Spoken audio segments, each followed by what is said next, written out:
आजच्या या धकाधकीच्या जीवनामध्ये मानसिक आरोग्याला फार महत्त्व आहे आणि कशा पद्धतीने आपण ते मानसिक आरोग्य सांभाळून आपलं काम नेटाने पार पाडू शकतो किंवा त्यामध्येही आनंद कसा मिळवू शकतो छोट्या छोट्या गोष्टीतून, यासाठी आपल्याकडे आज सामान्य मानसिक आरोग्य तज्ज्ञ आदरणीय श्री अजय साठे सर, संवेदना प्रकल्प सिंधुदुर्ग जिल्हा समन्वयक, त्याला मेंटल हेल्थ आपली कशा पद्धतीने आपण चांगल्या प्रकारे ठेवू शकतो यासाठी मार्गदर्शनपर आपल्याला लेक्चर देण्यासाठी या ठिकाणी उपस्थित झालेले आहेत। सर्वप्रथम मी आपल्या प्रशालेचे प्राचार्य आदरणीय संजय सानप सर यांना विनंती करेन की त्यांनी त्यांचा पुष्पगुच्छ देऊन स्वागत करावं।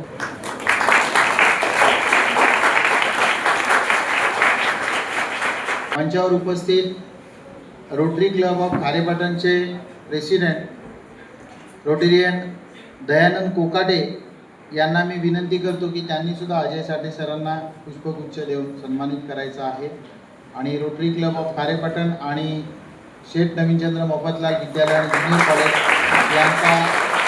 यांच्या वतीने हा संयुक्त कार्यक्रम या ठिकाणी विद्यार्थ्यांच्या मानसिक आरोग्यासंदर्भात राबवण्यात येत आहे।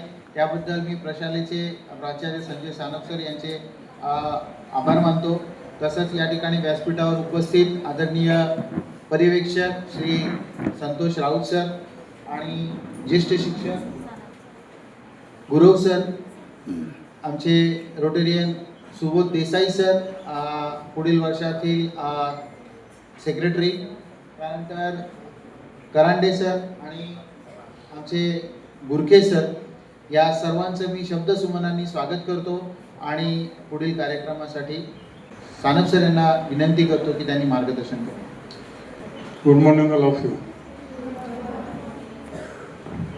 बरं वाटतं ना सकाळी? जरा सकाळी शाळा चालू झाल्यापासून बरं वाटतं की नाही तुम्हाला? ते दुपारीच बरे आहे?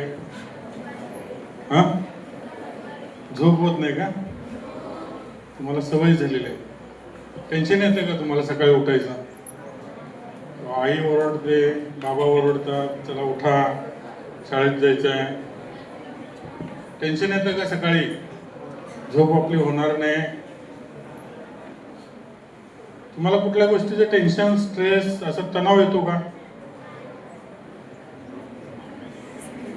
नाही येत असेल कशाचा तरी? कशाचा येतोय मला कळू दे जरा, बघूया। एक उदाहरण सांगा, तुम्हाला टेन्शन येतं कधीतरी? येतं की नाही? जरा लक्ष द्या इकडे, पाठीमागचे विद्यार्थी सगळे पिन ड्रॉप सायलेन्स असतील, डोंट स्पीक एनिथिंग। जरा आता तुम्हाला मी प्रश्न काय विचारणार आहे, तुम्ही त्याची उत्तर मला द्यायची। आपल्याला उठल्यापासून आपलं जीवन धकाकीनं भरलेलं, खूप अडचणी असतात, समस्या असतात आणि प्रत्येक गोष्ट आपल्या मनासारखी होत नाही। होते का मनासारखी? सकाळी उठल्यानंतर आपल्याला उठायचीच इच्छा नसते, पण उठायला लागतं। घरातले जबरदस्तीने कधी कधी उठवतात। कधी कधी असं होतं की शाळेत जायचा कंटाळा आलेला असतो, पण शाळेत जायलाच लागतं। लांबून तुम्ही येणार असाल तर बस मिळते की नाही याचं टेन्शन येतं। बस मिळाली तरी बसायला जागा मिळेल की नाही याचं टेन्शन येतं की नाही? उभं राहायला लागतं। त्याच्यानंतर शाळेत आल्यानंतर आपल्या मनासारखे सर नेमके रजेवर असतात आणि दुसरेच कोणतरी कडक शिस्तीचे शिक्षक येतात आणि ते तुम्हाला काहीतरी शिकवतात, ते तुम्हाला नकोच असतं। तुमची इच्छा असते खेळायला जायची आणि खेळायला सोडत नाहीत, दुसरंच काहीतरी वेगळी ॲक्टिव्हिटी की तुम्हाला खूप ताण तुमचा वाढेल अशी होते। तुम्हाला पोषण आहार दिल्यानंतर 8वी पर्यंतच्या मुलांना इच्छा असते की खूप चांगलं काहीतरी द्यावं, परंतु तिथे नेमकी भात आणि ते डाळच असते आणि थोडासा भात कधीतरी शिजलेला नसतो। घरी गेल्यानंतर पण तशीच परिस्थिती असते, चांगलं काहीतरी खायला आईनं बनवलेलं असेल, परंतु नेमकं ते मिळालेलं नसते। आईनं पण गडबडीत कसं तरी काहीतरी जेवण केलेलं असते। अभ्यासाचं पण तुम्ही टेन्शन घेता, सरांनी सांगितलं असतं होमवर्क झाला पाहिजे, नाहीतर उद्या वर्गाच्या बाहेर तुम्हाला उभं करणार, किंवा शिक्षा करणार, त्याचं तुम्ही टेन्शन घेता. म्हणजे प्रत्येक गोष्ट तुम्ही सकाळी उठल्यापासून रात्री झोपेपर्यंत तुमच्या मनासारखी जर नाही घडली तर तुम्हाला ताण येण्याची शक्यता असते. येते की नाही? येतो की नाही ताण? तसं आता तुम्ही एक उदाहरण मला सांगायचं आहे की तुम्हाला कुठल्या गोष्टीचा ताण येतो, स्ट्रेस येतो, टेन्शन येतं, कोण सांगेल मला? बघूया. ही समोर आमची बसलेली विद्यार्थिनी आहे. तुला कशाचं टेन्शन येतं? अभ्यासाचं टेन्शन येतं. छान. म्हणजे अभ्यास आपला होणार की नाही, बरोबर की नाही? तर हे तणाव व्यवस्थापन कसं करायचं, आपलं मानसिक आरोग्य कसं सुस्थितीत ठेवायचं. शेवटी आजार जे असतात, एखाद्या व्यक्तीचा हातपाय मोडल्यानंतर तो दिसतोय, बरोबर आहे की नाही? त्याला पायाला काहीतरी ऍक्सिडेंट झालाय, लागलंय, पाय मोडलाय, परंतु एखाद्याचं मन मोडलेलं असेल तर ते आपल्याला दिसत नाही. वरून तर माणूस सुदृढ दिसतो, हात पाय चांगले दिसतात, डोळे चांगले दिसतात, परंतु त्याचं वागणं हळूहळू बदलत जातं आणि तो दूरगामी परिणाम. मानसिक आरोग्य जर का एकदा धोक्यात आलं की संपूर्ण आयुष्य त्या व्यक्तीचं धोक्यात येण्याची शक्यता असते आणि हे आपल्याला लक्षात येत नाही. एखादा मुलगा वेड्यासारखा करतो किंवा आपण त्याला डोकं फिरलंय असं म्हणतो, त्याचं तुमच्या ते लक्षात येणार नाही, परंतु त्याच्यावरती सविस्तर आणि सखोल माहिती मार्गदर्शन करण्यासाठी आज आपल्याकडे अजय साठे सर, जे क्लिनिकल सायकोलॉजीमध्ये एक्सपर्ट आहेत, तज्ज्ञ आहेत, ते आलेले आहेत. आपलं मानसिक आरोग्य कसं सुस्थितीत आणि चांगल्या अवस्थेत ठेवायचं आहे किंवा आपल्याला पुढे भविष्यकाळात आपल्या मानसिक आरोग्याची जडणघडण चांगल्या पद्धतीने कशी करायची याच्याविषयी, जसं आपलं शारीरिक आरोग्य आपण चांगलं ठेवण्यासाठी व्यायाम करतो, रनिंग करतो, वेगवेगळ्या चांगला पोषण आहार घेतो, तसं मनाला सुद्धा चांगल्या आहाराची, चांगल्या विचारांची आणि चांगल्या सवयींची गरज असते. त्याच्याविषयी सखोल मार्गदर्शन करण्यासाठी आपल्याकडे साठे साहेब आलेले आहेत, परंतु वेळ आपल्याकडे कमी आहे. 15 ते 20 मिनिटात तुम्हाला आज मार्गदर्शन करतील आणि नंतर आपण 1-2 सेमिनार चांगले दिवसभराचे असे 2 कार्यक्रम तुमच्यासाठी पुढच्या वर्षी किंवा येणाऱ्या काळामध्ये ठेवणार आहोत की जेणेकरून तुम्ही मेंटली स्ट्रॉंग व्हाल. आणि शेवटी तुमचं शरीर आणि तुमचं मन जेवढं सुदृढ असेल तेवढं तुम्ही चांगले सशक्त पुढे नागरिक बनणार आहात, भावी पिढीला दिशादर्शक ठरणार आहात. तर तुम्ही सरांचं जे काही व्याख्यान आहे ते शांतपणे ऐकून घ्यावं अशी मी तुम्हाला विनंती करतो आणि थांबतो. थँक्यू.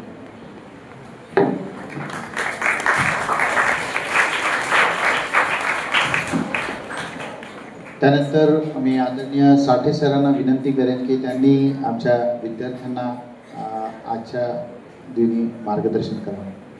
सुंदर सुरुवात सरांनी केली, चांगला परिचय दिला आणि इतक्या सखोल पद्धतीनं अगदी सरांनी 5 ते 6 मिनिटात जे मी सांगणार होतो ते ओझरतं सरांनी सगळं सांगून टाकलं. आणि आता मला प्रश्न पडलाय, ह्याच्यापेक्षा वेगळं मी तुम्हाला आता काय देऊ शकतो?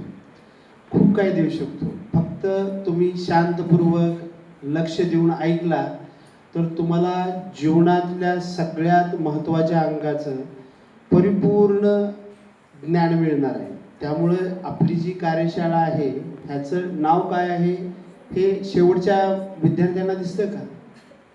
सामान्य मानसिक आरोग्य. तर सरांना जेव्हा हा विषय आपल्या शैक्षणिक संकुलामध्ये मी परवा दिवशी येऊन सांगितला, जवळपास हे माझं 400 ते 500 च्या दरम्यान असलेली माझी कार्यशाळा आहे आणि 17 वर्ष अविरत मी मानसिक आरोग्याविषयी कार्यरत आहे. हा विषय इतका दुर्लक्षित आहे की कधीच हा विषय आपल्या कुटुंबामध्ये, शालेय परिसरामध्ये, तुमच्या भावी कॉलेज जीवनामध्ये किंवा आपले सगळे जवळच्या व्यक्ती असतात ह्यांच्यापर्यंत गेलेलाच नाही. त्यामुळं हा विषय अतिशय महत्त्वाचा आहे आणि जे आपल्या शालेय परिसरातलं वातावरण, आपल्या इथल्या खारेपाटणच्या किंवा तुमच्या ह्या शाळेचं इतकं सुंदर, उत्स्फूर्त, आल्हाददायक, आनंदी आहे, ह्याचा परिणाम हे आता सभोवताली आपले शिक्षक वर्ग, सुरुवातीला मी सांगतो, हे इतके उत्स्फूर्त आहेत, तुम्ही आहात ते बघा कसं फुल पाखरू बागडावं असं मुलं बागडा राहिले. तर कृपया ह्या सगळ्या गोष्टी करा, पण थोडंसं ताट बसा. तर जेव्हा आपण दैनंदिन जीवन जगत असतो तर सगळ्यात महत्त्वाचा अंग आपला कोणता असतो? अवस्था आरोग्याशी निगडीत. आरोग्य म्हटलं की आपल्या डोक्यात काय येतं? किंवा एखादा विद्यार्थी सांगू शकेल का आपण आरोग्य कशाला म्हणतो? तुमच्या भाषेत सांगा, काहीच अडचण नाही. फक्त आपापसात न सांगता एखाद्यानं उभारून सांगितलं की आपण शाळेमध्ये आहोत, विद्यार्थी आहोत, विद्यार्थी दशेमध्ये आहोत आणि आपण शिस्तप्रिय आहोत. पण सगळ्यात महत्त्वाचं लक्षात घ्या, जी अगदी साधी सोपी व्याख्या काय माहिती आहे आरोग्याची? शारीरिक, मानसिक, सामाजिक परिपूर्ण अवस्था ज्या ठायी असते त्याला आरोग्य म्हणायचं. बरोबर आहे? आता प्रत्येकाच्या उत्तरामध्ये फिजिकल किंवा शारीरिक हे आहेच. अगदी सकाळी उठल्यानंतर तुम्ही काय करता बघा. काय करता? सकाळी उठल्यावर पहिला आरसा बघायचा, मी कसा दिसतो, झोप व्यवस्थित आहे, चेहऱ्यावर कळतं, केस व्यवस्थित आहेत का. अगदी आल्यानंतर तुम्ही युनिफॉर्म घालता आणि ते एकसारखे असतात. म्हणजे तुमचं दिसणं हे दैनंदिन जीवनामध्ये खूप महत्त्वाचं आहे. तुमचं दुखणं किंवा एखादा शारीरिक आजार आहे का ह्याच्याविषयी तर लोक प्रचंड जिज्ञासू असतात.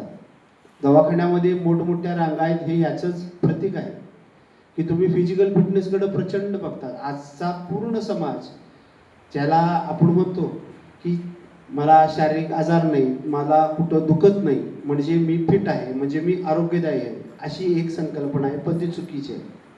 अगदी साधी सोपी व्याख्या काय होती आरोग्याची? की शारीरिक, मानसिक आणि सामाजिक परिपूर्ण अवस्था ज्या ठायी असते त्याला आपण आरोग्य म्हणू शकतो. शारीरिक आरोग्याकडे आपण अवास्तव लक्ष देतो हे तर सगळ्यांनाच माहीत आहे. सामाजिक आरोग्य तुमचं खूप छान असतं, कारण मनुष्य हा समाजशील प्राणी. कुटुंब आपला समाजाचा एक भाग आहे. तुम्ही ज्या ठिकाणी आता बसलेले आहात हे शैक्षणिक संकुल सुद्धा एक समाजाचा सामाजिक भाग आहे. त्यामुळे इथल्या काही मर्यादा असतात. विद्यार्थी म्हणून तुम्ही जेव्हा वर्गामध्ये येता, शालेय परिसरामध्ये येता, तुम्ही बागेत आल्यासारखं येता का?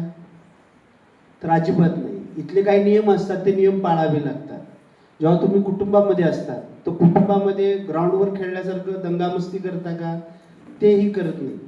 तिथली काही मर्यादा असतात, त्या काही संस्कृती असतात, ते पाळत असतो. ते पाळत असतो म्हणजे काय? की आपण सामाजिक आरोग्य सांभाळत असतो. म्हणजे शारीरिक आणि सामाजिक आरोग्य आपलं आपसूक जपलं जातं. पण मानसिक आरोग्याचं काय? जर मानसिक आरोग्य एखाद्या व्यक्तीचं चांगलं नसेल तर त्याचं पूर्ण आरोग्य परिपूर्ण झालं का? तर अजिबात नाही. तुम्ही शरीरानं खूप बलदंड आहात, समाजामध्ये खूप मानप्रतिष्ठा आहे, समाजामधल्या सगळ्या गोष्टीमध्ये तुम्ही कार्यरत असता, पण तुमचं मानसिक आरोग्य जर चांगलं नसेल तर ह्या सगळ्या गोष्टी बाधित होतात, ह्या सगळ्या गोष्टींचा ऱ्हास होतो. हे पहिलं लक्षात घ्या. आणि हा असा विषय आज आपण चर्चेद्वारे समजून घ्यायचा आहे. अगदी रॅपिडली फास्टली जरी झालं तरी सरांनी मला खूप आशा सांगितली की आता सुरुवातीला सांगितलं हे 15-20 मिनिटात संपू, पण तुमचं सॅनिटायझेशन मेंटल हेल्थच्या बाबतीत 100% करणार. कारण इतकं चांगलं मार्गदर्शक, इतके चांगले शिक्षक तुम्हाला आज मिळाले की ते स्वतः ह्या विषयामध्ये फुल ट्रेन आहे. तुमचे शिक्षक इतके म्हणतो की ना आपण इनिशिएटिव्ह घ्यायला लागले आहेत की मी आल्याबरोबर दुसऱ्या मिनिटाला मला म्हणले नाही सर तुम्ही घ्या वर्कशॉप, काहीच हरकत नाही. ह्याच्यापेक्षा बाद अनुभव मला प्रत्येक शाळेमध्ये येतात.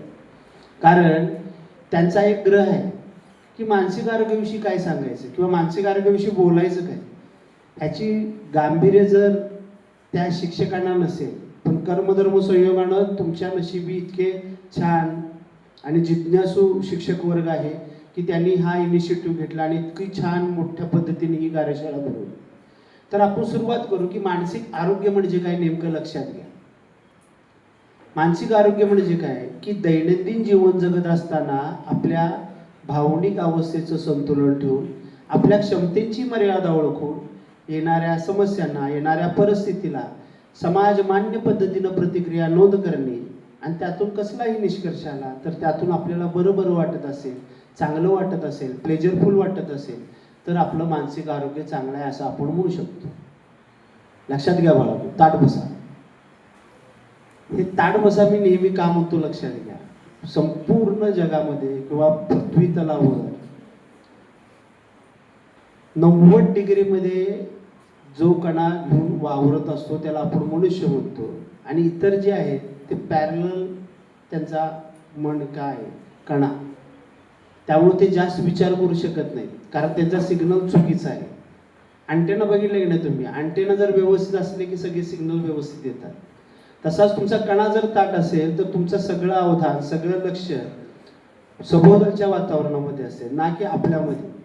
आता ही काही विद्यार्थी जे आपापसात बोलतात की नाहीत, मी त्यांना पिन आउट करणार नाही आता ह्याच्यानंतर, पण हे का बोलतात हे लक्षात घ्या. कारण त्यांचा भावनिक गोंधळ सुरू आहे, त्यांचं अवधानच राहत नाही. आणि हे कशामुळं होतं हे मी तुम्हाला थोड्याच वेळात सांगतो. तर आपण सुरुवातीला काय बघितलं की मानसिक आरोग्याची व्याख्या, दैनंदिन जीवन जगत असताना आपल्या भावनिक अवस्थेचं संतुलन ठेवणे. भावनिक अवस्था म्हणजे काय? आपल्याला वेगवेगळ्या प्रकारच्या भावना आहेत, 27 प्रकारच्या भावना. राग, आनंद वाटणे, भीती वाटणे, तिरस्कार वाटणे, कुतूहल वाटणे, आश्चर्य वाटणे, अशा 27 प्रकारच्या संशोधित भावना आहेत, इमोशन्स आहेत. आता भावना म्हटले की आमच्या वर्गात कोण भावना नाही असं म्हणू नका. तर सगळ्यात महत्त्वाचं काय की अशा 27 प्रकारच्या रिसर्चेबल इमोशन्स आहेत, ज्याच्यावर खूप मोठं रिसर्च झालं. आणि त्या ज्या भावना असतात त्या परिस्थितीजन्य घटनानुसार किंवा परिस्थितीजन्य घटकानुसार त्यांची एक अवस्था तयार होते. जेव्हा तुम्ही शाळेत येता, शाळेत जर गणित शिकवत असतील एखादे शिक्षक, तर तुमचं सगळं अवधान तिथं जातं, लक्ष केंद्रित होतं. आता पलीकडेच हायवे आहे, बाळू ऐका, पलीकडेच हायवे आहे. तुम्ही ग्राउंडवर खूप आनंदी असता, उड्या मारता, टाळ्या वाजवता, मोठमोठ्यानं हसता. पण ह्या रस्त्यावर जेव्हा एखादा कर्णकर्कश आवाज आला तुम्हाला, अगदी वेगवान गाडी, ट्रक एखाद्या टू व्हीलरला धडकली, गाडी चक्काचूर झाली, तिथला व्यक्ती तो तिथल्या तिथं देवाघरी गेला, रक्त बंबाळ झालेला आहे, रक्ताचा सडा तिथं पडलेला आहे, काचा पडलेला आहे. जेव्हा तो प्रसंग तुम्ही बघता तेव्हा तुम्ही आनंदी होता का? अगदी मोठमोठ्या टाळ्या वाजवता का? तर नाही वाजवत. का वाजवत नाही? कारण परिस्थितीजन्य घटकानुसार तेव्हा तुमची भावनिक अवस्था भीतीदायक असते. कदाचित तो मानसिक आघात इतका मोठा असतो की तुमचे हातपाय लटलट लटलट कापते. म्हणजे भावनिक अवस्था किंवा मानसिक आघाताचा परिणाम आपल्या शरीरावर होऊ शकतो. त्याच पद्धतीनं मानसिक आरोग्याच्या व्याख्येतलं दुसरं सगळ्यात महत्त्वाचं काय की क्षमतेची मर्यादा ओळखणे. Individually every person are different. जगातला प्रत्येक व्यक्ती हा इतर व्यक्तींपेक्षा खूप खूप वेगळा आहे, कारण त्याच्या आवडीनिवडी वेगळ्या आहेत. आणि जर हे प्रमाण आपण पकडलं की जगातला प्रत्येक व्यक्ती हा इतर व्यक्तींपेक्षा खूप वेगळा आहे, तर त्याच्या क्षमताही वेगळ्या आहेत. तर त्या क्षमतेची मर्यादा ओळखता आली पाहिजे आपल्याला. आज जर कोण समजा आपण शाळे परिसरामध्ये खूप विषय शिकतो, खेळ खेळतो, सर्वांगीण विकासासाठी तुम्ही इथं आलेले असता. कुणाला मराठी आवडेल, कुणाला गणित आवडेल, कुणाला मराठी लिहायला आवडेल, तर कुणाला कविता करायला आवडतील, कुणाला कविता करायला आवडत असतील तर कुणाला गाणं म्हणावंसं वाटत असेल, कोण क्रिकेट खेळत असेल तर कोण क्रिकेट बघत असेल. जर एखादा विद्यार्थी चांगलं गाणं म्हणतो, पण आपण असा अट्टहास करू शकतो का त्या विद्यार्थ्यानं लता मंगेशकर सारखंच गाणं गावं? नाही, ते शक्य नाही. तसंच एखादा विद्यार्थी चांगला क्रिकेट खेळत असेल तर त्या विद्यार्थ्याला आपण असं म्हणू शकतो का सचिन सारखा स्ट्रेट ड्राईव्ह मारून दाखव? तेही शक्य नाही, कारण त्या क्षमतेच्या मर्यादा असतात. येते का लक्षात तुमच्या? Any confusion? आपण मानसिक आरोग्याची व्याख्या समजून घ्यायला हवी, हे लक्षात घ्या. प्रत्येकाच्या क्षमता वेगवेगळ्या असतात. आता तुम्ही जेव्हा क्रीडांगणावर असता खूप पळता, प्रत्येकजण पळतं, कारण खेळ खेळताना पळणे हे अनिवार्य आहे. पण तुम्ही पळता म्हणून तुम्ही पी.टी. उषाचा रेकॉर्ड मुळा, पी.टी. उषा माहीत आहेत ना सगळ्यांना?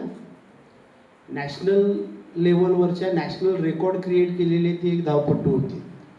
पण त्यांचं नॅशनल रेकॉर्ड तुम्ही मोडाल हे जमेल का? नाही जमणार. का जमणार नाही? कारण त्या क्षमतेच्या मर्यादा असतात. आणि जेव्हा एखादा व्यक्ती आपल्या क्षमतेच्या मर्यादा ओळखत नाही तेव्हा काय होतं? काय होतं? अवास्तव गोष्टी जर तुम्ही केला तर तुम्हाला काय होईल? तुम्ही तोंडावर पडाल. असं आपण म्हणू शकतो बोली भाषेमध्ये, म्हणजे तुम्हाला अपयश येईल. म्हणजे दैनंदिन जीवन जगत असताना आपल्या भावनिक अवस्थेचं संतुलन ठेवून आपल्या क्षमतेची मर्यादा ओळखून येणाऱ्या समस्यांना, येणाऱ्या परिस्थितीला समाजमान्य पद्धतीनं तोंड देणं. आता समाजमान्य पद्धत म्हणजे काय हे लक्षात घ्या. कुठलीही गोष्ट करताना जर आपण समाजमान्य पद्धतीनं रिस्पॉन्ड झालो तर आपल्याला खूप चांगलं वाटतं, आणि जर अँटी सोशल वागलो, समाज विघातक आपण त्या गोष्टींना म्हणू शकतो, किंवा समाजामध्ये त्या प्रचलितच गोष्टी नसतात अशा.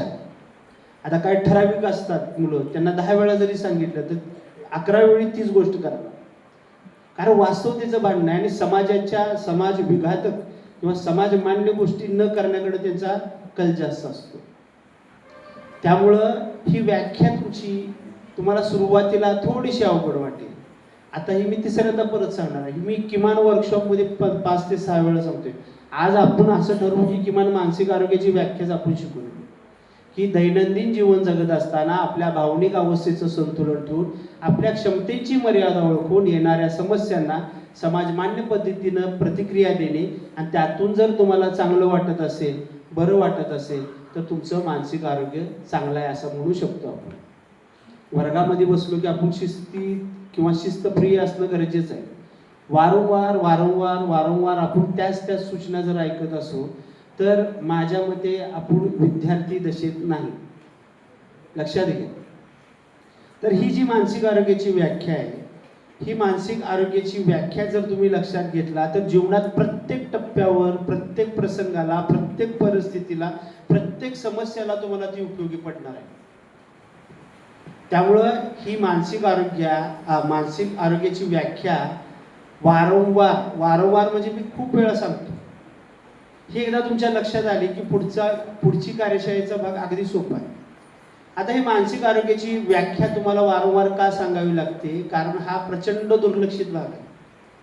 तुम्हाला आरोग्याची व्याख्या चटकन लक्षात येत नाही. अगदी तुमचंच नव्हे, मी अगदी सायकॅट्रिक लोकांची पुन्हा की नाही कार्यशाळा घेतली तेव्हा हे निदर्शनास आलं की कुणालाच एक्झॅक्ट मानसिक आरोग्य म्हणजे काय हे कळतच नाही. मानसिक आरोग्य खूप खूप सोपं आणि खूप चांगलं आहे, आणि त्याच्याकडं कसं बघावं, त्याचा दृष्टिकोन काय असावा ते त्यांना माहीत नाही, कारण त्यांनी त्याचं बारसंच घातलं नाही. एखाद्या व्यक्तीचं बारसं होत नाही असं कधी होतं का मला सांगा? प्रत्येकाचं बारसं घातलं जातं. बारसं का घातलं जातं? कारण त्याला युनिक आयडेंटिटी मिळणं गरजेचं आहे. त्यामुळं जेव्हा मानसिक आरोग्य कोणत्या पद्धतीनं आपल्याला जगायचं आहे हे बघायचं असेल तर त्याच्या अगोदर आपल्याला सगळ्यात महत्त्वाचं काय करावं लागणार आहे की मानसिक आरोग्य म्हणजे काय हे पहिलं लक्षात घेतलं पाहिजे. त्यामुळं ही व्याख्या नेहमी लक्षात ठेवा की दैनंदिन जीवन जगत असताना आपल्या भावनिक अवस्थेचं संतुलन ठेवून आपल्या क्षमतेची मर्यादा ओळखून येणाऱ्या समस्यांना समाजमान्य पद्धतीनं आपण तोंड देतो आणि आपल्याला चांगलं वाटतं, तर आपलं मानसिक आरोग्य चांगलं आहे. पण हे प्रत्येकाचं मानसिक आरोग्य चांगलं आहे का? NMHPनं नॅशनल मेंटल हेल्थ ऑफ प्रोग्रामनं 2022ला एक सर्वे केला. त्या सर्वेमध्ये काय दिसून आलं? तर असं दिसून आलं त्या सर्वेक्षणामध्ये की भारतामध्ये जवळपास 4 पैकी एका व्यक्तीचं मानसिक आरोग्य बाधित आहे. आता 4 पैकी 1 म्हणजे कॅल्क्युलेटिव्हली काय होतो? 25%. मोर दॅन 25% म्हणजे खूप मोठी लोकसंख्या आपली मानसिक आरोग्य बाधित आहे. अगदी राष्ट्रीय पातळीवरचा आपण विचारच करायला नको, अगदी तुमच्या कुटुंबातला विचार करू. कुटुंबाची आज संख्या किती आहे? मम्मी, पप्पा, भाऊ आणि बहीण, चौघेच आहोत. आता 4 पैकी 1 व्यक्ती जर बाधित असेल तर कदाचित आपल्याही घरी तो व्यक्ती आहे. आता हे गांभीर्याने घेणं गरजेचं का आहे हे लक्षात घ्या. 4 पैकी 1 व्यक्ती मानसिक आरोग्य बाधित आहे, वेगवेगळ्या प्रकारचे. आता हे मानसिक आरोग्य बाधित कोणत्या कारण घटकामुळे होतं हे पहिलं लक्षात घ्या. पहिलं अनुवंशिकता. अनुवंशिकता म्हणजे काय? आपली पणजी पणजोबा, आजी आजोबा, काका, मामा, आई वडील ह्यांच्यामध्ये जर काही मानसिक आजार असतील तर त्याचा थेट परिणाम पुढील पिढीला होतो. पण त्याचं प्रमाण खूप अत्यल्प आहे. नॉट 1%. त्यामुळे तो आता आपण चर्चेला घ्यायचं. दुसरा सगळ्यात महत्त्वाचा घटक आहे, कारण घटक, पर्यावरणीय घटक. पर्यावरणीय घटकामध्ये पहिलं कौटुंबिक वातावरण, कुटुंबामध्ये वारंवार भांडणं होत असतील, मारझोड होत असेल, एकमेकांच्या भावनेचा आदर केला जात नसेल, शिवीगाळ होत असेल, तर त्याचा थेट परिणाम व्यक्तीच्या कुटुंबातल्या प्रत्येक व्यक्तीच्या मानसिक आरोग्यावर होतो. रात्री समजा मम्मी पप्पांचं खूप भांडण झालं, अगदी रात्रभर भांडण करायला लागले, सकाळी आला तुम्ही शाळेला, आल्यानंतर तुम्ही मित्रांना मैत्रिणींना असं सांगता का, काय गंमत झाली सांगू तुला, रात्रभर मम्मी पप्पा भांडत होते. असं कधीच होत नाही. आपला चेहरा पडलेला असतो, आपण उदास असतो, सातत्यानं आपली घरची गोष्टी आपल्याला आठवत असतात. काय भांडणं करत असतील, पप्पा कामावर गेले असतील का, मम्मीनं रात्री जेवलं नव्हतं, मम्मी काय खाल्ली असेल का, आज परत रात्री भांडणं होतील का. जर ह्या अशा घटना वारंवार सातत्यानं जर होत असतील तर कुटुंबातल्या प्रत्येक सदस्याच्या मानसिक आरोग्यावर परिणाम होतो, हे लक्षात घ्या. अगदी 2 महिन्यापूर्वी सामाजिक न्याय जे मंत्रालय असतं त्यांनी एक सर्वे केला 2025ला. त्या सर्वेमध्ये काय दिसून आलं, पूर्ण भारतभरमध्ये हा सर्वे झाला, की सगळ्यात जास्त घटस्फोटाचं प्रमाण कोणत्या राज्यामध्ये असेल. कोणी पेपर वाचतं का, वाचत असतील निश्चितपणे. 11वीचे विद्यार्थी. काय दिसून आलं, खूप भयानक आणि गंभीर बाब होती. हा पुरोगामी महाराष्ट्र, सुसंस्कृत महाराष्ट्र, एकमेकांच्या भावनेचा आदर करणारा महाराष्ट्र आज पाश्चिमात्य देशांना मागं टाकून घटस्फोटाचं प्रमाण पूर्ण भारतभरामध्ये सगळ्यात जास्त महाराष्ट्रामध्ये. पण ही निगडीत कशाशी आहे, मानसिक आरोग्याशी. सो कुटुंबामध्ये जर वातावरण बाद असेल, एकमेकांच्या भावनेचा आदर होत नसेल, तर निश्चितपणे माणूस टोकाचं पाऊल कायदेशीर उचलतो, म्हणजे विभक्त होणे. पण ती विभक्त 2 व्यक्ती होत नाही, 2 कुटुंब होतात. त्या कुटुंबातला प्रत्येक सदस्य होतो आणि त्याचा त्रास प्रत्येक व्यक्तीला होतो. जेव्हा एकल पाल्य असतं, म्हणजे फक्त वडिलांपाशीच राहतं किंवा आईपाशी राहतं, त्यांच्या समस्या खूप वेगळ्या आहेत. त्यामुळे ही गोष्ट लक्षात ठेवा, कुटुंबातलं वातावरण जर बाद असेल तर त्याचा थेट परिणाम तुमच्या मानसिक आरोग्यावर होऊ शकतो, तुमच्या इन्सीस एखाद्या व्यक्तीच्या होऊ शकतो. तुम्ही इतक्या मोठ्या शाळेमध्ये असाल, त्यामुळे तुमचे पालकही छान असतील, त्यामुळं तुमच्याबद्दल सांगतोय हे डोक्यातनं काढा. समाजामध्ये किंवा वातावरणामध्ये काय बदल झाले की काय होतं हे तुमच्या लक्षात आणून द्यावं. तर पहिलं काय होतं, आनुवंशिकता. दुसरं कौटुंबिक वातावरण. तिसरं सगळ्यात महत्त्वाचं काय आहे, आर्थिक परिस्थिती. आज जी तुम्ही इथं विद्यार्जन घ्यायला लागलाय, भविष्यामध्ये काय होणार, चांगली नोकरी लागणार, बरोबर ना. हेच आहे ना.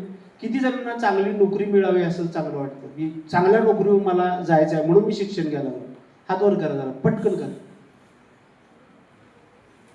Okay, very good. म्हणजे जवळपास सगळेजण हात खाली करा, हात खाली.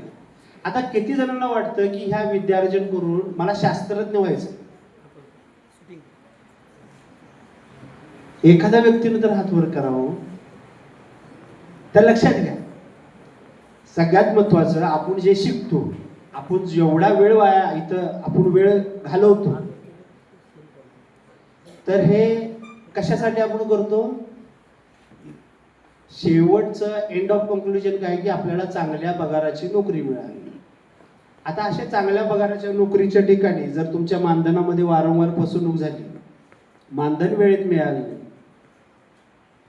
मानधनामध्ये सातत्यानं वेळ लागत असेल, वेळेत न मिळणं, तर त्याचा थेट परिणाम मानसिक आरोग्यावर होतो. आर्थिक परिस्थिती म्हणजे बाळांनो लक्षात घ्या, दैनंदिन जीवनातल्या बहुतांश गरजा ह्या अर्थकारणाशी निगडीत आहेत, आर्थिक परिस्थितीशी निगडीत आहेत.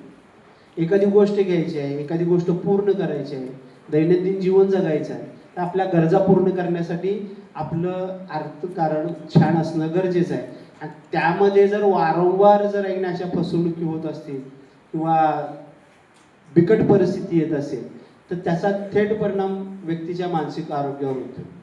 पप्पांचे आणि मम्मीचे एक 4-5 महिने पगारच झाला नाही, तर आपल्या गरजा पूर्ण होतील का. अगदी बसचा पास निघणार नाही, शाळेची फी भरता येत नाही, वही पेन घेता येत नाही, खाता येत नाही, पिता येत नाही. म्हणजे काय, की आर्थिक परिस्थिती ही तुमच्या जीवनातला सगळ्यात महत्त्वाचा घटक आहे. त्यामध्ये जर काही बिकट परिस्थिती आल्या तर त्याचा थेट परिणाम तुमच्या मानसिक आरोग्यावर होतो. त्याच पद्धतीनं नैसर्गिक आपत्ती कशी, 2020ला आता 10वीचे विद्यार्थी तर नंतर येतील, आता 11वीचे विद्यार्थी ते पूर्वी 6वीला होते तेव्हा 2020ला कोरोना आलता. आलता का नाही कोरोना? कोरोनामध्ये काय झालं की लोकांना एकाच दिवसात एका वेळी सांगितले की कुणीही कुणाशी परस्पर सामाजिक संबंध ठेवू नका, एकमेकाची सामाजिक अंतर ठेवा. ह्यासाठी आपण प्रशिक्षित होतो का? सकाळी उठलो की अगदी शिव्या जरी दिल्या तर शेजार पाजारांबरोबर आपण बोलत होतो. त्यामुळं काय होत होतं, आपल्या भावनिकतेचा निसरा होत होता आणि त्यामुळं आपण सुदृढ मानसिक आरोग्य आपलं व्यवस्थित होतं. त्यामुळेच लक्षात घ्या, 2020ला जो कोरोना आला त्यानंतर जे सामाजिक बदल झाले, सामाजिक बदलांचा परिणाम मानसिक आरोग्यावर झाला आणि तो प्रकर्षाने समाजामध्ये दिसू लागला. आणि ते दिसल्यामुळंच NMHPनं 2022ला सर्वे केला की 4 पैकी 1 व्यक्ती मानसिक आरोग्य त्याचं बाधित आहे. तसंच 2025ला पण एक नैसर्गिक आपत्ती आली. तुमच्या लक्षात आहे का नाही बघा. 2025ला काय आली की 75-76 वर्षाच्या पावसाच्या नोंदीमध्ये सगळ्यात जास्त पाऊस 2025ला पडला. आणि तो इतका भयानक होता की मराठवाड्यासारख्या दुष्काळग्रस्त भागामध्ये सुद्धा सर पूर्ण शेती वाहून गेली, घरं पडली, जनावरं गेली. आपल्या इथं पण दोडामार्गला असंच झालं, 16 घरं पडली, त्यात 12 ते 13 लोक मृत्युमुखी झाले. आता ही अशी जेव्हा नैसर्गिक आपत्ती येते तेव्हा वर्षभराचं जे काय व्यक्तीचं गणित असतं ते कोलमडतं. त्याला प्रचंड अडचणींना सामोरं जावं लागतं. जे दैनंदिन रोजंदारीवर कामाला त्यांना रोजंदारी मिळत नाही, त्यामुळे त्यांच्या बऱ्याचशा सांसारिक अडचणींना सामोरं जावं लागतं आणि याचा थेट परिणाम त्यांच्या मानसिक आरोग्यावर होतो. त्याच पद्धतीनं लहानपणी जर कोणी तुमच्या दिसण्यावरून, तुमच्या बोलण्यावरून वारंवार टोमणं मारत असेल किंवा वारंवार तुमचा अपमान करत असेल तर त्याचाही परिणाम मानसिक आरोग्यावर होतो. जवळचा व्यक्ती दुरावला किंवा जवळचा व्यक्ती वारला त्याचाही परिणाम तुमच्या मानसिक आरोग्यावर होतो. एखादा व्यक्ती समजा आता ह्या कॉलेजमधून दुसऱ्या कॉलेजला जाणार आहे पण तो खूप आपल्या जवळचा आहे. जसं सरांनी सांगितलं, एखादा व्यक्ती आपल्याशी बोलला नाही तरी आपल्या मनाला लागत असतं. हे का लागत असतं?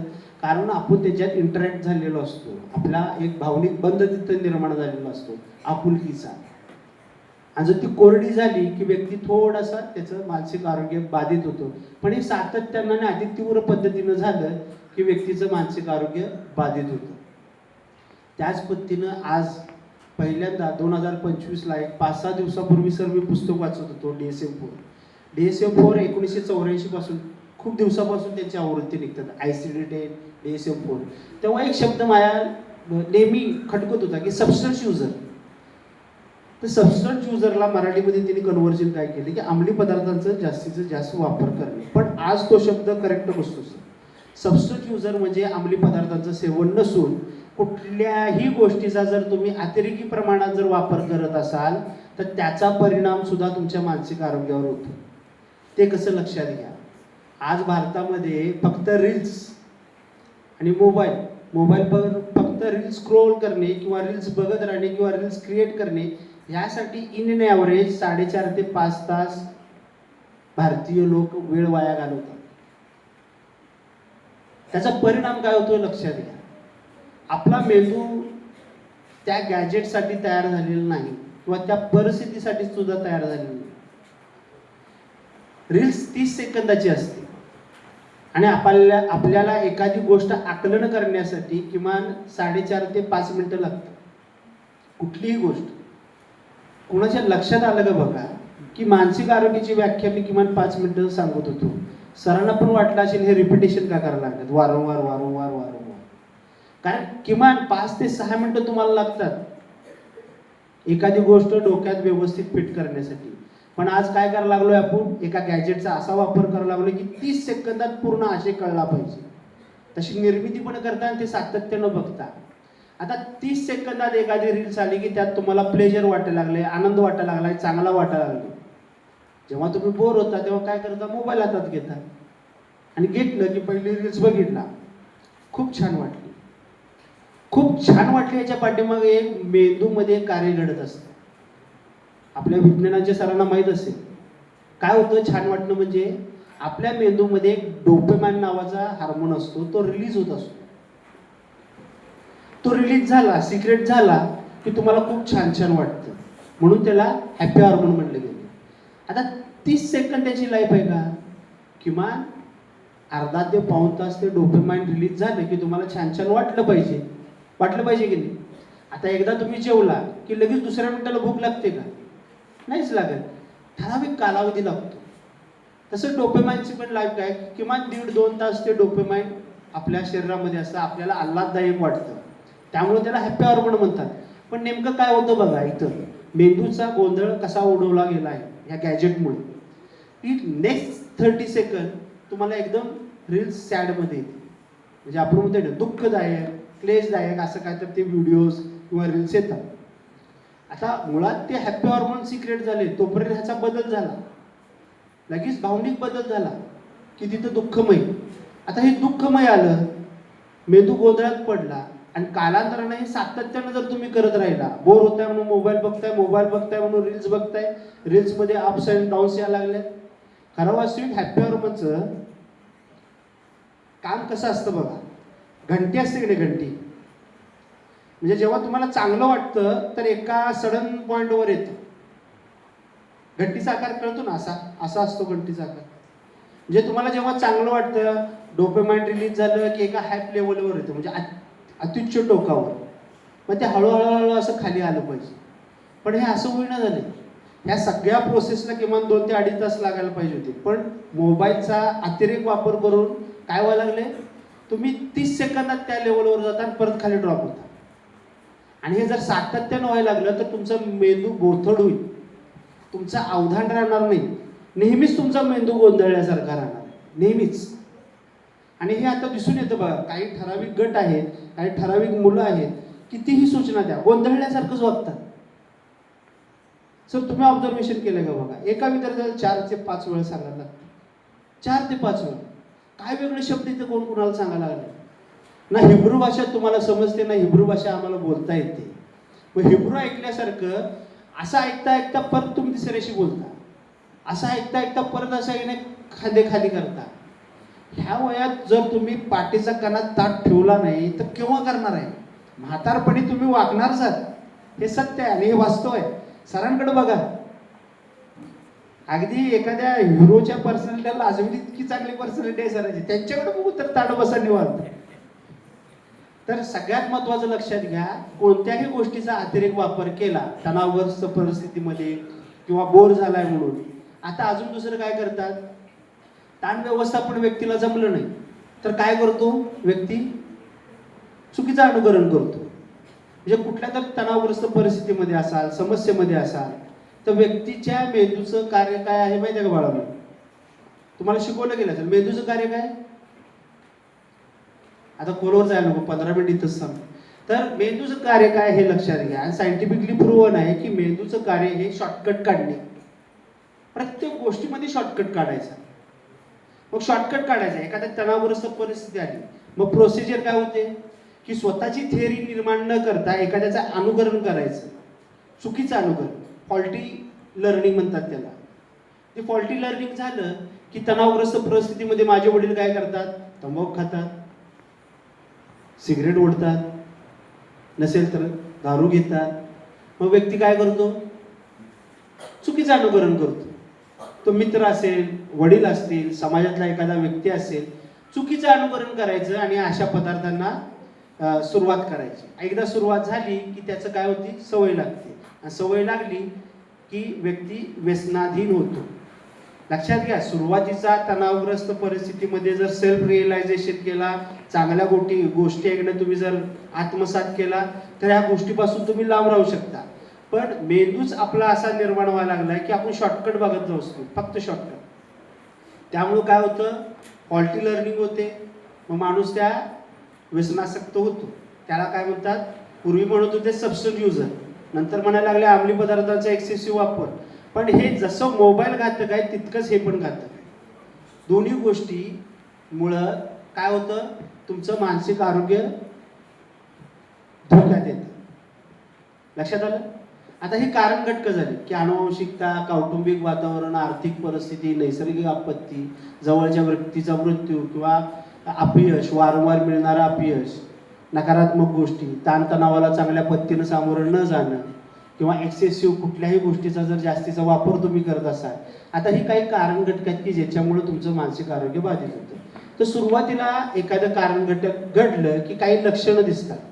ते लक्षणं आपण अगदी व्यवस्थित सविस्तर न ऐकता फक्त तुमच्या बोली भाषेत मी सांगण्याचा प्रयत्न करतो की सुरुवातीला एखाद्या घटनेमुळं जर तुम्हाला मानसिक आघात झाला की काय होतं की माणसाची झोप बाधित होते, दुसरं भूक बाधित होते, तिसरं दैनंदिन जीवनामध्ये काम करताना आपलं लक्ष राहत नाही, चौथं नेहमी उदास वाटतं, पाचवं आनंद घेता येत नाही. खूप चांगला वातावरण आहे, कुणाची तर बर्थडे पार्टी आहे पण तिथं आनंद घेता येत नाही, नेहमी चेहरा पडल्यासारखं वाटतं. सहावं एकटं एकटं राहावं वाटतं. आता ही सुरुवातीची लक्षणं ती लक्षात घ्या. एखादा मानसिक आघात झाला की तुम्हाला झोप बाधित होते, परीक्षेच्या काळी थोडासा तणाव येतो, तणाव आला की आपण ती समस्या समजतो, समस्या समजली काय होतं, माणसाची झोप बाधित होते. बघा परीक्षा जवळ आली की मम्मी म्हणते झोप नाही, मला अभ्यास करायचा. हा होतं का नाही? मम्मीने खूप छान काय तर चांगला पदार्थ केलाय, जरा गरम गरम खाऊन घे, शांत बस बाई, माझा अजून अभ्यासच झाला नाही, मला जरा काय तर अभ्यास करू दे, खायचं मी नंतर बघतो. म्हणजे समस्या आली की माणसाची झोप उडते, भुकेत बदल होतो, थोडासा उदास राहतो, आनंद घेता येत नाही, समाजापासून वेगळा राहतो. हे सौम्य लक्षणं झाली.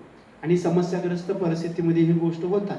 एखाद्याचं मानसिक आरोग्य बाधित झालं ह्या सुरुवातीची, पण ते खूप एक्सेसिव्ह व्हायला लागलं, सातत्याने काहीतरी आघात व्हायला लागल्या, सातत्यानं आपल्याला नकारात्मक गोष्टी यायला लागल्या, तर काय होतं, माणूस अतिशयोक्ती भावनेचं एक अत्युच्च टोक गाठतो आणि तेव्हा काय होतं, तो हतबल होतो आणि हतबल झाला की त्याच्या मनामध्ये आत्महत्येचे विचार येतात. सगळ्यांना हा पेन दिसतो, ओके, पेनचं वजन किती असेल? 3 ते 4 ग्रॅम किंवा 4 ते 5 ग्रॅम. खरोखर वजनदार आहे का पेन? खूप वजनदार आहे? अजिबात नाही. पण हा मी एक 10 मिनिटं पकडला की मला वजन वाटेल? नाही वाटणार. 2 तास पकडला तर कदाचित तो पेन मला जड वाटेल, कारण 2 तास माझं सगळं अवधान, माझं सगळं लक्ष त्या पेनवरच आहे. 10-12 तास जर मी पकडला तर कदाचित तो पेन मला खूप वजनदार वाटेल आणि मी पेन तो फेकून टाकेल किंवा तो माझ्या हातातून पडेल. पेन हे प्रातिनिधिक झालं बाळांनो. अगदी छोटीशी समस्या असली, सातत्यानं तुम्ही त्या गोष्टींचा विचार करताय, सातत्यानं ते मनामध्ये आहे. एखादी घटना घडली, अपयश आलं, जवळचा व्यक्ती दुरावला किंवा कौटुंबिक वातावरणाचा विचार असू दे, ह्या सगळ्या गोष्टी घडतात. पण खूप एक्सेसिव्हली जर तुम्ही त्या गोष्टीचा विचार करायला लागला तर तुमचं काय होतं, पूर्ण व्यक्तिमत्व त्या गोष्टीमुळे बाधित होतं, हादबलता येते आणि माणसाच्या मनामध्ये काय येतं, आत्महत्येचे विचार येतात की मी ह्या परिस्थितीतून निघूच शकत नाही, अशी भावना, असह्य भावना एक निर्माण होते आणि ती भावना अधिक उद्विग्न न झाली की व्यक्ती काय होतो, आत्महत्येस प्रवृत्त होतो. मगाशी जी तुम्हाला आकडेवारी सांगितली त्या पद्धतीने हे एवढं मोठं भयानक आहे. त्याच पद्धतीनं अस्पष्ट शारीरिक वेदना होतात. ही सगळी लक्षणं सांगालोय मी तुम्हाला. अस्पष्ट शारीरिक वेदना, त्याच पद्धतीनं जी कारण घटकामध्ये होतं तेच लक्षणामध्ये आहे. अतिरेक करायचा, कोणत्याही गोष्टीचा अतिरेक वापर करायचा. आता ही लक्षणं सगळ्यांमध्ये असतात.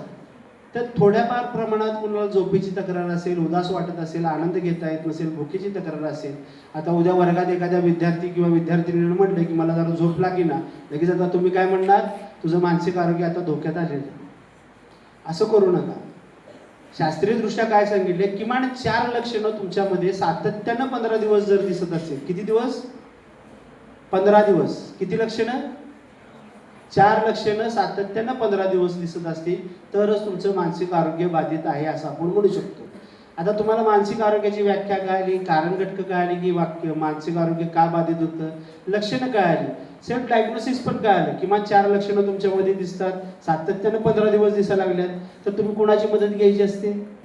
जेव्हा एखाद्या व्यक्तीचं मानसिक आरोग्य बाधित होतं तेव्हा मेंटल हॉस्पिटलची मदत घ्यायची असते. तर बघा, मेंटल हॉस्पिटल म्हणलं की अगदी चांगले तज्ज्ञ, प्रशिक्षित, अशिक्षित, खूप वयस्कर. बोल ना का बाळांनो, बोल ना, ताट बसा, कणा तुझा ताट पाहिजे, बोल ना का. तर लक्षात घ्या, मेंटल हॉस्पिटल म्हटलं की आपण हसतो किंवा मेंटल हॉस्पिटल म्हणायला सुद्धा आपण घाबरतो. कारण इंग्रजी शिकवताना आपल्याला सुरुवातीला सांगितलेलं 5वीला का पहिलीला तर तुम्हाला असेल इंग्रजी, की इंग्रजी विषय थोडासा अवघड आहे, व्यवस्थित शिका. तुम्ही काय केला, अवघड हा शब्द फक्त कॉग्निटिव्ह लेवलवर ठेवला आणि इंग्रजी सगळं विसरून टाकला. आता मेंटल म्हणजे काय? ठार वेळा नव्हे. मेंटल म्हणजे मेंटॅलिटी. मेंटॅलिटी म्हणजे काय? 10वीची कोण? आता 11वीची आहेत का इथं? इंग्रजी सगळ्यांनाच असेल. मेंटॅलिटी म्हणजे काय? Emotional status. इमोशनल स्टेटसचं मराठी भाषांतरण करा. काय होतं? भावनिक अवस्था. भावनिक अवस्था सुधारण्याचं ठिकाण म्हणजे मेंटल हॉस्पिटल. त्यालाच मराठीमध्ये मनोरुग्णालय, मानसोपचार केंद्र म्हणतात. तर मेंटल हॉस्पिटलची रचना काय असते? मानसिक मनोरुग्णालयाची, की तिथं असतात सायकोलॉजिस्ट, काउन्सिलर आणि सायकॅट्रिक. सायकोलॉजीचं काम काय? सायकोलॉजिस्टला मराठीमध्ये मानसशास्त्रज्ञ म्हणतात. त्यांचं काम काय? एखादा व्यक्ती आला की त्याला कोणत्या मानसिक आरोग्याचा तक्रारी आहेत, कोणत्या कारण घटकामुळे त्याचं मानसिक आरोग्य बाधित झालंय, लक्षणं किती आहेत आणि किती काळ लक्षण आहे. जर तो अर्ली 15 ते 1 महिन्याच्या कालावधीमध्ये गेला की सायकोलॉजिस्ट रेफर काय करतो की तुम्ही काउन्सिलिंग घ्या. 99% जर लोक लवकर गेली तर फक्त आणि फक्त समुपदेशनाने बरे होतात. काउन्सिलिंग म्हणजे समुपदेशन, आणि जो तो प्रोव्हाइड करतो, देतो, त्याला काउन्सिलर म्हणतात. ओके. सायकोलॉजिस्ट म्हणजे मानसशास्त्रज्ञ, काउन्सिलर म्हणजे समुपदेशक. आणि जर एखाद्या व्यक्तीला खूप काळ झालाय तर त्याच्यामध्ये काही तीव्र लक्षणं असतात, तर ती तीव्र लक्षणं घालवण्यासाठी सायकॅट्रिकची मदत घेतली जाते. सायकॅट्रिक म्हणजे काय? मानसोपचार तज्ज्ञ. सायकॅट्रिक म्हणजे मानसोपचार तज्ज्ञ, जे औषधं देतात ते. ओके, हे लक्षात आलं? जसा हा भाषिक गैरसमज होता किंवा काही लोकांना वेळ लागतो तिथपर्यंत जायला, आता भाषिक गैरसमज झालाच. अगदी आपल्या घरात काय असतं बघा, एखादा व्यक्ती शांत आहे, त्याला झोपेत त्रास व्हायला लागलाय, भुकेत बिघाड झालाय, उदास दिसतो, एकटा राहतो, नाही तर व्यसनाच्या आहारी गेलाय. अगदी घरातली आपली आईबाई काय म्हणते माहिती आहे? आई आहे की नाही सगळ्यांच्या घरी, किंवा मोठ्या व्यक्ती असतात बघा, त्या काय म्हणतात? काय नाही, आमुषा पौर्णिमेला इकडं तिकडं विनाकारण हिडतोय, काय ते ह्याला बाधा झाल्या, वारंबेर झाले, भूतबाधा. आणि मग उतारा सुरू होतोय. 4 आमुष्या जातात, 4 पौर्णिमा जातात, 3-4 महिने वेळ वाया जातो.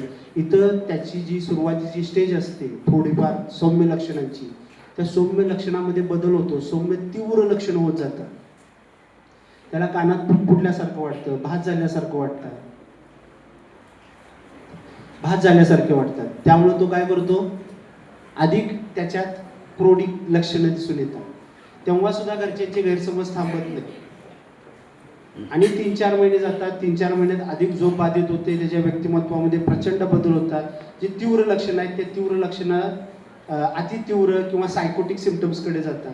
तेव्हा घरचे काय म्हणतात? काही नाही, याला भूतबाधा झाली, आमच्या घरचं चांगलं झालेलं नातेवाईकांना आणि शेजारी पाजाऱ्यांना चांगलं वाटत नाही, कोणतरी याच्यावर करणी केली. आणि हे असे गैरसमज हनुमानाच्या शेपटासारखे. अगदी तो अस्ताव्यस्त राहतो, कपडे अगदीच गचाळ घालतो, स्वतःची काळजी करता येत नाही, तेव्हा सुद्धा ह्यांचे गैरसमज थांबत नाहीत. तेव्हा सुद्धा घरचे काय म्हणतात? नाही, याला भूतबाधा झाल्या ना कोण करणी केल्या, ही ह्याच्या मागच्या जन्माची पाप आहे, तो आता पाप फेडायला. म्हणजे असे जे गैरसमज आहेत हे न थांबणारे. खरं वास्तविक त्यानं कोणाची मदत घेतली पाहिजे होती? प्रशिक्षित लोकांची. एखादी जखम झाली आणि तुम्ही त्याला फर्स्ट एड केला नाही तर काय होईल? जखम चिघेल. तरी सुद्धा तुम्ही दुर्लक्ष केला तर कदाचित कालांतरानं त्या अवयवाचा सेप्टिक किंवा गँग्रीन होईल. आणि गँग्रीन एखादा झाला की तुमचा तो अवयव कायमचा निकामी होईल शरीरापासून. तसंच मानसिक आरोग्याच्या बाबतीत आहे की जर तुम्ही वेळेत गेला तर फक्त काउन्सिलिंगनं तुम्ही बरे होऊ शकता. खूप गैरसमज आहे.